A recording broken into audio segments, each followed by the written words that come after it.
তো জিন আসলে এইভাবে আমাদের বৈশিষ্ট্যটা নিয়ন্ত্রণ করে। এই কনসেপ্ট আমার কখন ক্লিয়ার হয়েছে জানো? এই মেডিকেলে ওঠার পরে। আমি যখন তোমাদের মধ্যে ছিলাম তখন এটা হচ্ছে আমি বুঝতাম না। আমি যখন এইচএসসিতে পড়ছি তখন এটা বুঝতাম না, গরুর মতো খালি মুখস্থ করে গেছি। আশা করি এই যে বেসিকটা ক্লিয়ার হয়েছে, তোমরা কখন এটার প্যাচ লাগাবে না। তোমার আমার বৈশিষ্ট্য, কেউ যদি আমাদের বৈশিষ্ট্য নিয়ন্ত্রণ করতে চায় তার মানে হলো তাকে প্রোটিন তৈরিটা নিয়ন্ত্রণ করতে হবে। জিন হলো আমাদের সমস্ত দৃশ্যমান অদৃশ্যমান যত রকমের বৈশিষ্ট্য আছে, বৈশিষ্ট্য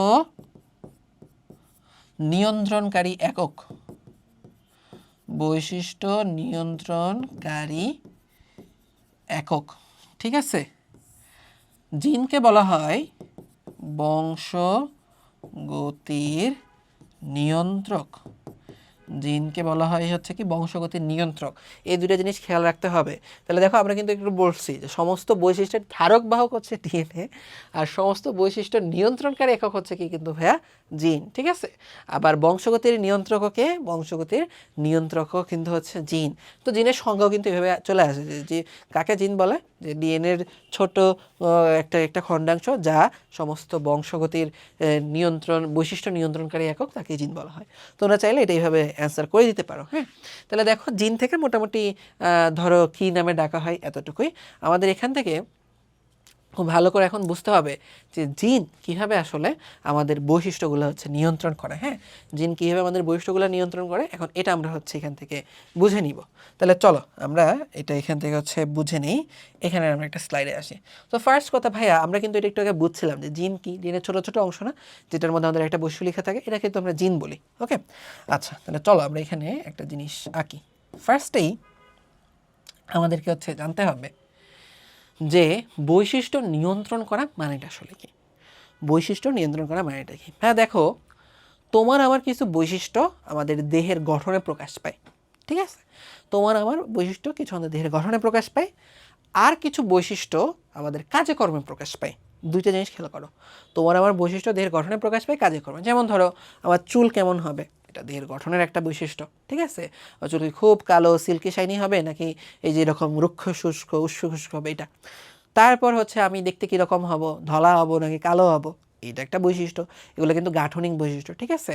আমি হইতেছে ধরো মোটা চিকনও কিছুটা এইগুলোর উপর কিছুটা হলেও ডিপেন্ড করে, কিছুটা দায়ী আছে জিনের উপরে। তারপরে চিন্তা করো আবার কি বলা যেতে পারে, মানে এরকম আমি খাটো হব নাকি লম্বা হব, ওকে, অনেক কিছু আছে। আমার চোখের রং কীরকম হবে, অনেকগুলা। তো এই সবগুলো কিন্তু আমার দেহের গঠনের বৈশিষ্ট্য। আবার আমার দেহের মধ্যে যে বিভিন্ন রকমের কাজ চলতেছে না, যে তোমার আমার প্রত্যেকটা কোষে প্রতিনিয়ত রাসায়নিক ক্রিয়া বিক্রিয়া চলতেছে, তাই না? তোমার আমার বডি কাজ করতেছে, এই সকল কাজ টাজ মিলাই তো হচ্ছে আমি আমার বৈশিষ্ট্যগুলো হচ্ছে প্রকাশ পাইতেছে, তাই না? তো এই যে কাজগুলোর মাধ্যমেও কিছু বৈশিষ্ট্য প্রকাশ পায়, আর দেহের গঠনের মাধ্যমেও কিছু বৈশিষ্ট্য প্রকাশ পায়। এখন তোমাকে যদি হচ্ছে কোয়েশ্চেন করা হয় যে ভাইয়া বলো তো দেখি, তোমার আমার শরীরে সবচেয়ে বেশি কোন পদার্থটা থাকে, কোন জিনিসটা সবচেয়ে বেশি থাকে, তোমরা অনেকেই অ্যান্সার দিয়ে দিবা যে হচ্ছে ভাইয়া আমাদের শরীরে সবচেয়ে বেশি থাকে পানি। Very good, correct answer. তোমার আমার শরীরে সবচেয়ে বেশি থাকে পানি। কথা হইলো এরপরে কোন জিনিসটা বেশি থাকে? আমরা জানি যে আমাদের শরীরে, তোমাদের বইয়ের কোনো জায়গায় 60%, 70%, 75, 80ও বলছে এত এত পানি থাকে। কথা হইতেছে এর পরে কোন জিনিসটা বেশি থাকে? তো তোমরা অনেকে চিন্তা করো, আচ্ছা আমরা কি খাই? আমরা পানি, শর্করা, প্রোটিন, লিপিড, ভিটামিন, খনিজ লবণ, এই 6টা জিনিসই তো খাই। আমাদের শরীরে তো এই 6টা জিনিসই ঢুকে, তাই না? এর মধ্যে পানি বাদ, তার মানে বাকি 4টা 5টা যে জিনিস আছে এর মধ্যে কোনটা বেশি করে খাই? তোমাদের তখন মনে পড়ে, আরে আমরা তো প্লেট ভরে ভাত খাই, আমরা রুটি খাই, তার মানে কি আমাদের শরীরে সবচেয়ে বেশি পানির পরে কোনটা বেশি থাকে? শর্করা, ঠিক আছে? কিন্তু কাহিনী হচ্ছে কি ভাইয়া, দেখো শর্করা হইতেছে কি, শর্করা হচ্ছে তোমার আমার শক্তি যোগায়। তুমি একটা জিনিস চিন্তা করে দেখো তো, একটা গাড়ির কথা চিন্তা করো। একটা গাড়ির বডি মেনলি কী দিয়ে তৈরি? লোহা দিয়ে তৈরি, প্লাস্টিক দিয়ে তৈরি। গাড়ির দেহকে তেল দিয়ে তৈরি। গাড়ি কিন্তু প্রতিদিনই তাকে চালানোর জন্য কী লাগে? তেল লাগে। তো তুমি যদি এভাবে চিন্তা করো যে প্রতিদিন তো আমি তেল দিতেছি, তাহলে ও বোধহয় তেল দিয়ে তৈরি, ব্যাপারটা কি এরকম না? ও প্রতিদিন তেল নিয়ে ওটা প্রতিদিনই খরচ করে ফেলে। তো তোমার আমার বডির যে হচ্ছে শক্তির উৎস তেল, এটা কি? এটা হচ্ছে আমার শর্করা জাতীয় খাবার, ভাত বলো রুটি বলো এইগুলা। তাহলে এইগুলো আমি প্রতিদিনই নিতেছি, নিয়ে কিন্তু আমার বডিতে ওইভাবে জমায় রাখতে পারতেছি না। এটা কি করা হয়? ইউজ হয়ে যায়, শক্তি হিসেবে খরচ হয়ে যায়, ঠিক আছে? তো এটা আমরা ওইরকমভাবে করতে পারি না। তাইলে আমাদের শরীরে, ঠিক আছে, কোন জিনিসটা সবচেয়ে বেশি থাকে? সবচেয়ে বেশি থাকে প্রোটিন। সবচেয়ে বেশি থেকে কী থাকে ভাই বলো? প্রোটিন থাকে। এটা কিন্তু তোমরা জানো, তোমরা অবচেতনভাবে জানো, কিন্তু সচেতনভাবে জানো না। জিনিসটা কি? তোমরা কিন্তু সেই 4, 5, 6 থেকে যখন সুষম খাদ্যের 6টি উপাদান পড়ো তখন কিন্তু তোমরা এগুলো পড়ছো। শর্করার কাজ দেহে শক্তি যোগানো, লিপিডের কাজ স্নেহের কাজ কোষে শরীরে শক্তি যোগানো, প্রোটিনের কাজ দেহ গঠন করা। প্রোটিনের কাজ কি? দেহ গঠন করা। তাইলে দেখো তোমার আমার দেহ কি দিয়ে গঠিত? মেনলি প্রোটিন দিয়ে তৈরি।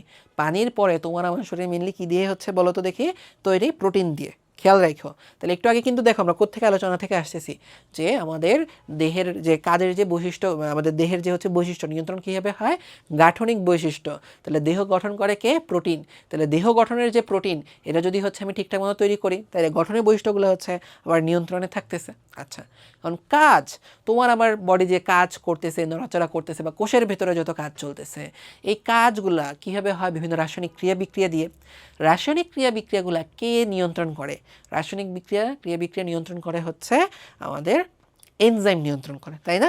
রাসায়নিক ক্রিয়া বিক্রিয়া এনজাইম নিয়ন্ত্রণ করে, হরমোন নিয়ন্ত্রণ করে। তাইলে আমরা হচ্ছে কাজ করি, জিনিসগুলা গুছিয়ে গুছিয়ে লিখি। হ্যাঁ, তাইলে আমরা এখানে যদি হচ্ছে বলি যে বৈশিষ্ট্য হচ্ছে কীভাবে হচ্ছে আসতেছে, তোমার হচ্ছে কিছু বৈশিষ্ট্য তোমার এইভাবে তুমি হচ্ছে পাবা যে গাঠনিক হইতে পারে, ঠিক আছে? আর কিছু বৈশিষ্ট্য কিভাবে প্রকাশ পাইতেছে? কাজের মাধ্যমে প্রকাশ পাইতেছে। গাঠনিকের মধ্যে তুমি এখানে ভাই কী পাবা? দেহ গঠন করে কে? বিভিন্ন রকমের প্রোটিন দিয়ে গঠন হয় দেহ।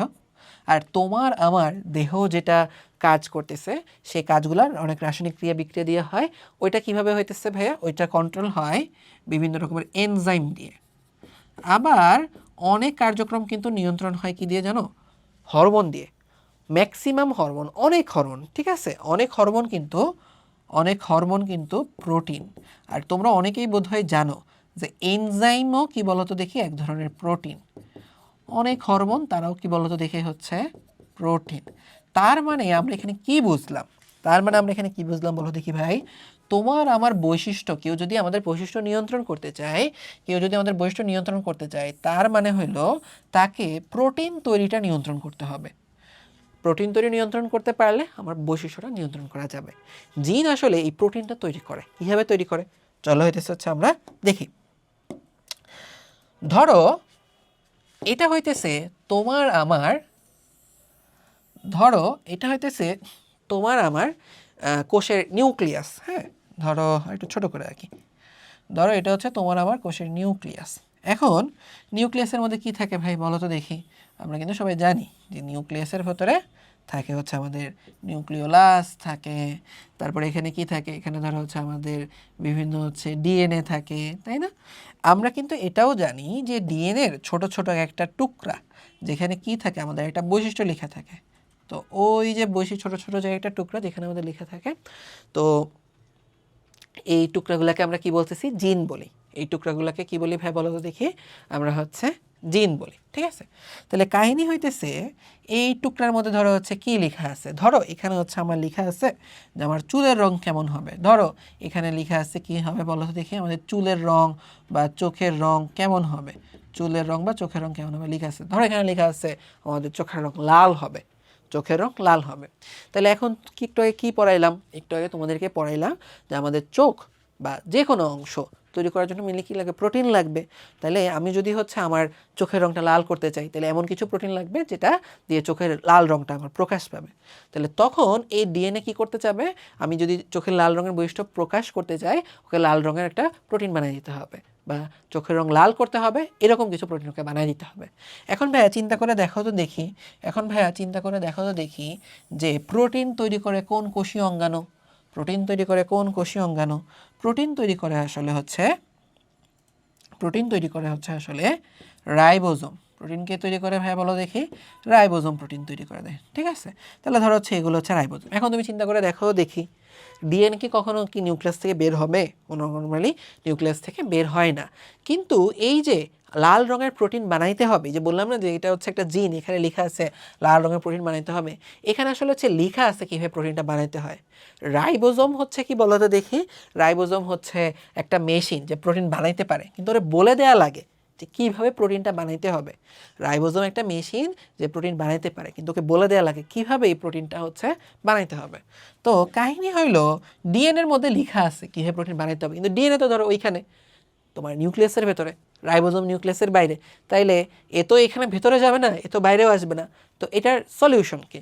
এটার সলিউশন হইতেছে ডিএনএ তখন রাইবোজোমের কাছে একটা চিঠি লিখে, রাইবোজোমের কাছে একটা চিঠি লিখে, ওই চিঠির মধ্যে কী লেখা থাকে, এই যে চোখের রং লাল করার জন্য যে প্রোটিনটা বানানো দরকার, এই প্রোটিন বানানোর রেসিপিটা সেটার মধ্যে লিখে দেয়, নিয়মকানুনটা এখানে লিখে দেয়, লিখে যে বরাবর রাইবোজোম দেখো ভাই আমার এরকম একটা প্রোটিন বানিয়ে দিতে হবে, এটা বানালে চোখের রং লাল হবে, প্লিজ তুমি এইভাবে অ্যামিনো অ্যাসিড জোড়া দিয়ে একটা প্রোটিন বানিয়ে দাও। তারপরে সে কী করে, এই চিঠিটা এই যে নিউক্লিয়ার রন্ধ্র আছে না, এটা দিয়ে সেটা পাঠা দেয়, সেরকম সাঁতার কাটে, সাঁতার কেটে কেটে সে এরকমভাবে রাইবোজোমের কাছে আসে, সাঁতার কেটে কেটে সে কী করে বলো তো দেখি, এরকমভাবে সে রাইবোজোমের কাছে আসে। এই যে চিঠিটা লিখে দিল না, এটা কিভাবে লিখে জানো? এটা হলো আসলে এক ধরনের আরএনএ। এই যে চিঠিটা লিখে দিল না, এটা হলো কি বলো তো দেখি, এক ধরনের আরএনএ। তাইলে এইটা কি, কোন আরএনএ? এই কী করতেছে, একটা মেসেজ নিয়ে আসতেছে না, এখানে কিন্তু সে একটা মেসেজ নিয়ে আসতেছে, চিঠি নিয়ে আসতেছে। এই কারণে এই আরএনএটাকে বলা হয় মেসেঞ্জার আরএনএ। মেসেঞ্জার আরএনএ কার কাছে আসলো? রাইবোজোমের কাছে আসলো। রাইবোজোমের কাছে আসার পরে রাইবোজোম কী করে জানো? রাইবোজোম হচ্ছে ওইটা নিয়ে সে হচ্ছে প্রোটিনটা বানায় দেয়, বিভিন্ন জায়গা থেকে অ্যামিনো অ্যাসিড নিয়ে টিয়ে এসে সেই করলো, এরকম হচ্ছে একটা প্রোটিন হচ্ছে বানায় দিল। যে ধরো তুমি যে লাল প্রোটিন চাইছিলা বা লাল করার জন্য যে প্রোটিন চাইছিল, এটা ধরো তোমাকে বানায় দিলাম। এখন কাহিনী হইতেছে এই প্রোটিনটা বানানোর পরেই যে চোখের রং করে লাল হয়ে যাবে, ব্যাপারটা এরকম না। কথা বুঝতে পারছো? তুমি আর যে কোনো একটা ইয়ার কথা চিন্তা করতে পারো, যে হচ্ছে ধরো তোমার কাছে হচ্ছে একটা সুতা আছে বা অনেকগুলো সুতা আছে, তো সুতা কি তুমি পরতে পারবা? পরতে পারবে না। এই সুতাগুলোকে সুন্দর করে মেশিন দিয়ে কাপড় বানাইতে হয়, কাপড় বানায় ওটা তোমার মাপ মতো কাটতে হয়, কাটার পরে তোমার মতো করে যখন এটা বানানো হয়, ফিটিং হয়, তখন তুমি এটা জামা কাপড় পরতে পারো, ঠিক আছে? ঠিক তেমনিভাবে এখানে রাইবোজোম যে প্রোটিনটা বানায়, এটা খুবই প্রিলিমিনারি একটা স্ট্রাকচার থাকে, এটা গিয়েই তোমার চোখের রং লাল করতে পারবে না। তো ওকে কি করা লাগে, ওর মধ্যে নানা রকমের চেঞ্জ আনা লাগে, ওর মধ্যে হচ্ছে আরও কিছু চেঞ্জ আনা লাগে। ওই চেঞ্জগুলো কে নিয়ে আসে জানো? ওই চেঞ্জগুলো নিয়ে আসে হচ্ছে এই যে এরকম হচ্ছে কিছু স্ট্রাকচার থাকে যাদেরকে তোমরা চিনো। কী নামে চিনো ভাইয়া? এন্ডোপ্লাজমিক রেটিকুলাম নামে হচ্ছে চিনো। তোমরা কিন্তু জানো, আমি এখানে রাইবোজোমগুলো একটু দূরে দূরে আঁকছি, তোমরা কিন্তু জানো যে এর এই এন্ডোপ্লাজমিক রেটিকুলামের গায়েও কিন্তু রাইবোজোম থাকে। তো ওই রাইবোজোমও কিন্তু সেমভাবে প্রোটিনটা বানাইতে পারে। তারপরে কী হয় বলো তো, ওই এন্ডোপ্লাজমিক রেটিকুলামের মধ্যে ধরো হচ্ছে এই লাল প্রোটিনটা ধরো যদি এখানে তৈরি হয়, সেটার মধ্যে দিয়ে যায়।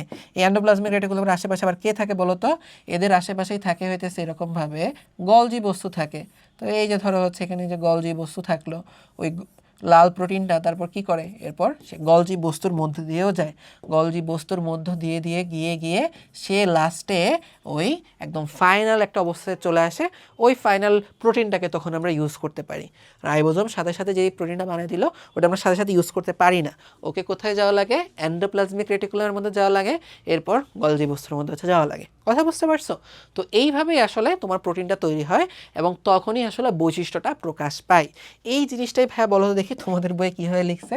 এই বৈশিষ্ট্যটাই কিন্তু তোমাদের বই এভাবে লিখছে যে আমরা কি বলতে পারি যে হচ্ছে আমাদের বডিতে কি থাকে? ডিএনএ থাকে। ডিএনএর মানেই হইতেছে কি বলতো, ডিএনএর মধ্যে কি থাকতেছে? জিনগুলো থাকতেছে না? ডিএনএ মানে কি, এর মধ্যে হচ্ছে জিন থাকতেছে। জিন থেকে বলতো এই বৈশিষ্ট্যগুলো কীভাবে বের হয়? এমআরএনএ দিয়ে হচ্ছে বের হয়। এমআরএনএর মাধ্যমে বৈশিষ্ট্যটা কার কাছে যায়? রাইবোজোমের কাছে যায়। রাইবোজোম থেকে বলতো কি হয়? তোমার হচ্ছে প্রোটিন তৈরি হয়, ঠিক আছে? এই যে প্রোটিনটা তৈরি হলো, এই প্রোটিনটা তারপরে হচ্ছে কোথায় যায়? এই প্রোটিনটা তারপরে যায় হইতেছে এন্ডোপ্লাজমিক রেটিকুলামের কাছে যায়। এন্ডোপ্লাজমিক রেটিকুলাম থেকে সে কার কাছে যায়? সে যায় হইতেছে হচ্ছে গলজি বস্তুর কাছে যায়। গলজি বস্তুর কাছে যায়। গলজি বস্তুর মাধ্যমে সে হচ্ছে কি হয়? প্রোটিন হিসাবে হচ্ছে একদম ফাইনাল প্রোটিন হিসেবে বের হয় এবং তখনই হইতেছে কি হয়, আমরা যে বৈশিষ্ট্যটা চাইতেছিলাম ওই বৈশিষ্ট্যটা সে প্রকাশ পায়, ওই বৈশিষ্ট্যটা সে প্রকাশ পায়। কথা বুঝতে পারছো? তো জিন আসলে এইভাবে আমাদের বৈশিষ্ট্যটা নিয়ন্ত্রণ করে। এই জিনিসটা তোমাদের বইয়ে হচ্ছে বলা আছে। তো আশা করি আমরা বুঝতে পারছি কীভাবে জিন বৈশিষ্ট্য নিয়ন্ত্রণ করে। তাহলে আবারও একবার সামারাইজ করতে চাই, রিক্যাপ করতে চাই যে আমাদের বৈশিষ্ট্য প্রকাশ করার জন্য আমাদের কি গাঠনিক কিছু বৈশিষ্ট্য আমার শরীর কীভাবে গঠন করতেছে, গঠিত যে সেটা কন্ট্রোল করতে হবে। আর কাজগুলো, তোমার আমার শরীরে যত কাজ আছে, যেগুলো বিভিন্ন রাসায়নিক ক্রিয়া বিক্রিয়া হয়, ওইগুলো নিয়ন্ত্রণ করতে হবে। তো রাসায়নিক ক্রিয়া বিক্রিয়ার মাধ্যমে যেহেতু কাজ চলে, রাসায়নিক ক্রিয়া বিক্রিয়া কে নিয়ন্ত্রণ করে? এনজাইম আর হরমোন। তো প্রোটিন দিয়ে তো দেহ গঠন হয়ে যাচ্ছে, আবার এই এনজাইমও মেন, আমার সব ধরনের এনজাইম হচ্ছে প্রোটিন। আবার অনেক হরমোনই হচ্ছে কি প্রোটিন দিয়ে হচ্ছে তৈরি। তার মানে আমরা বুঝতে পারছি বৈশিষ্ট্য নিয়ন্ত্রণ করার জন্য আমার কী বানাতে হবে? প্রোটিন বানাইতে হবে। প্রোটিন কীভাবে তৈরি হয়? একটা প্রোটিন তৈরি করার জন্য, বৈশিষ্ট্য নিয়ন্ত্রণ করে যে কোনো প্রোটিন তৈরি করার জন্য কীভাবে একটা প্রোটিন বানাইতে হবে, এটা লেখা থাকে ডিএনএ। রাইবোজোম প্রোটিন তৈরি করে, কিন্তু ডিএনএ যদি না বলে দেয় এই প্রোটিন এমনে বানাও, রেসিপিটা তোমার রান্না করার জন্য রেসিপি লাগে না, ওই রেসিপি যদি ডিএনএ না বলে দেয় রাইবোজোম প্রোটিন বানাতে পারে না। ডিএনএর কাছে ওই রেসিপিটা লেখা থাকে। ডিএনএ কী করে, ওই রেসিপিটা সে সুন্দর করে এই এমআরএনএর মধ্যে ওটা লিখে দেয়। এমআরএনএটা তারপর কি করে, সে সাঁতার কেটে কেটে কেটে নিয়ে আসে। কেন এমআরএনএ বলতেছি, সে মেসেজ বা চিঠি নিয়ে আসতেছে, কারণে সে মেসেঞ্জার আরএনএ। তো এই যে কীভাবে প্রোটিন বানাতে হবে ওই রেসিপিটা নিয়ে সে রাইবোজোমের কাছে আসার পরে রাইবোজোম কি করে, রাইবোজোম তখন ওই চিঠি পড়ে পড়ে ডিএনএ যেভাবে বলছে, ওই জিনটা যেভাবে বলছে ওইভাবে সে একটা প্রোটিন বানায় দেয়। কিন্তু এই প্রোটিনটা কাজ করার উপযোগী না, ঠিক আছে। এই প্রোটিনটা হইতেছে কি আরও ঘষা মাজা করে সুন্দর একটা স্ট্রাকচার দিতে হয়। এই স্ট্রাকচারটা কে দেয় ভাইয়া, এই স্ট্রাকচারটা দিয়ে দেয় হইতেছে এখানে কি দিতেছে, এন্ডোপ্লাজমিক রেটিকুলাম। তারপর এন্ডোপ্লাজমিক রেটিকুলাম থেকে কার কাছে যায়, গলগি বডি বা গলজি বস্তুর কাছে যায়, ঠিক আছে। তো এই যে জিনিসটা, তাহলে আমরা কি বুঝলাম, ডিএনএ থেকে আমাদের বৈশিষ্ট্যের সিগন্যাল যায় এমআরএনএর মাধ্যমে রাইবোজোমে, ওইখানে একটা প্রাইমারি একটা প্রোটিন তৈরি হয়, ওটা তারপর এন্ডোপ্লাজমিক রেটিকুলাম গলজি বস্তু হয়ে ফাইনাল প্রোটিন হয়, যার মাধ্যমে আমাদের বৈশিষ্ট্য প্রকাশ পায়, ঠিক আছে। তো দেখো একটা সিম্পল জিনিস তোমাদের বইয়ের মধ্যে দেয়া আছে, কিন্তু তোমরা ওরকমভাবে বুঝো না, তাই দিকে বারবার করে তোমাদেরকে বুঝিয়ে বললাম। আশা করি এই যে বেসিকটা ক্লিয়ার হয়েছে, তোমরা কখনো এটার প্যাচ লাগাবে না। মজার কাহিনী হইতেছে, এই কনসেপ্ট আমার কখন ক্লিয়ার হয়েছে জানো, এই মেডিকেলে ওঠার পরে। আমি যখন তোমাদের মধ্যে ছিলাম তখন এটা আমি বুঝতাম না, আমি যখন এইচএসসিতে পড়ছি তখন এটা বুঝতাম না, গরুর মতো খালি মুখস্থ করে গেছি। তো আশা করি তোমরা বুঝবা, ঠিক আছে।